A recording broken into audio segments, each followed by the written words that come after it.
Assalamualaikum warahmatullahi wabarakatuh. Kembali lagi dengan Jogi di sini. Pada video kali ini kita akan membahas untuk penggunaan server XAMPP dan database MySQL. Jadi kita akan mencoba untuk melakukan instalasi server XAMPP yang di dalamnya ada database MySQL dan kita akan mencoba untuk menggunakan server dan database tersebut. Yang pertama yang perlu kita lakukan adalah download installer XAMPP dulu. Silahkan search di Google download XAMPP seperti ini, lalu klik saja yang pertama keluar, lalu di sini akan muncul versi exam yang terbaru ya, 7329 untuk PHP-nya atau versi exam yang lain. Kita bisa download masing-masing ini, tinggal diklik saja downloadnya, lalu nanti akan langsung muncul installer atau downloadnya. Nah, setelah di download kita tinggal double klik seperti ini. Setelah itu akan muncul konfirmasi seperti ini, tinggal diklik yes, lalu klik OK. Nah, setelah itu tinggal klik next. Ini adalah paket yang perlu diinstal atau paket-paket yang disediakan oleh XAMPP. Kita bisa checklist semuanya, lalu klik next. Setelah itu kita memilih foldernya. Untuk saya akan letakkan di D folder exam seperti ini. Lalu pilih language atau bahasanya. Setelah itu klik next lagi sampai akhirnya selesai instalasi.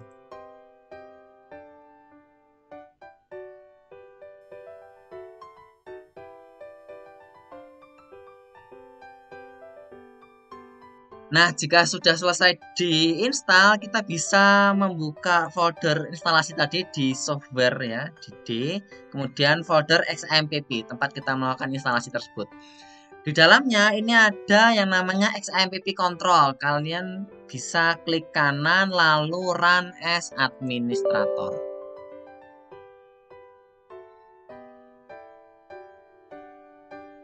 Nanti akan muncul seperti ini. Nah, tanda X ini berarti servisnya belum diinstal ya. Jadi kalau mau melakukan install ya tinggal diklik seperti ini, nanti bisa diklik yes. Nah, kalau dilakukan instalasi service itu artinya setiap kali kita mereboot atau merestart komputer ataupun laptop kita, nanti servisnya akan otomatis aktif ya. Tapi kalau saya seperti ini tidak saya install servisnya, berarti ya tidak langsung aktif. Itu artinya ketika saya mau menjalankan server maupun MySQL-nya, saya harus membuka XAMPP control tersebut ya. Ini tinggal diklik yang di bagian Apache untuk servernya, kemudian dibuka MySQL untuk database-nya. Setelah dua-duanya aktif seperti ini, maka kita bisa membuka servernya dengan mengetikkan localhost. Lalu enter saja, nanti akan muncul seperti ini. Nah, ini berarti server kita, XAMPP kita sudah aktif. Bisa dibuka dengan ketik localhost ataupun bisa buka dengan alamat 127.0.0.1 ya. Sama saja. Ini ketika kita mau membuat sebuah project, kita bisa masuk ke folder htdocs seperti ini. Kemudian kita buat saja sebuah project gitu ya, atau satu buah folder namanya semisal ya ini project saya. Nah, kalau saya sudah punya folder project saya, nanti untuk membuka website tersebut tinggal ketikkan localhost / nama foldernya. Foldernya tadi adalah project saya. Maka ini akan sudah menjadi website kita. Jadi kita kalau mau meletakkan file-file website kita, baik HTML, PHP dan lain sebagainya, itu bisa diletakkan di bagian sini di folder project saya tersebut. Ini untuk penggunaan servernya. Untuk penggunaan database-nya atau MySQL-nya bisa klik di bagian tadi ya, localhost tadi, kemudian klik PHP MyAdmin. Ini bisa diklik seperti ini, atau bisa juga tinggal ketikkan localhost / php myadmin. Langsung alamatnya seperti ini juga bisa, localhost / php myadmin. Kemudian di sini adalah list database yang ada di situ ya, yang ada di dalam server kita. Kalau kita mau membuat sebuah database baru, tinggal klik new saja. New, nama databasenya apa? Contohnya adalah contoh _db.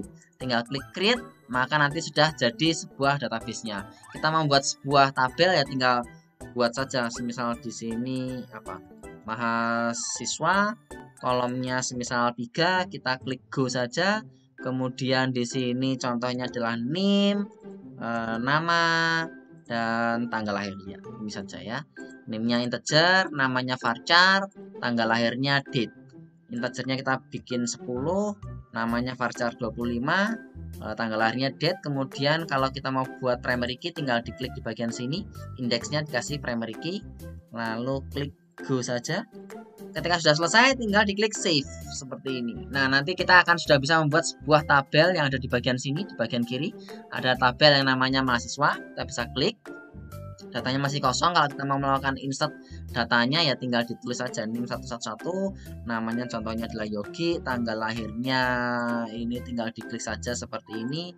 Kalau mau masukkan dua data langsung juga bisa, 1, 2, 3, kemudian namanya Indra, tanggal lahirnya contohnya seperti ini. Kemudian diklik go saja ya.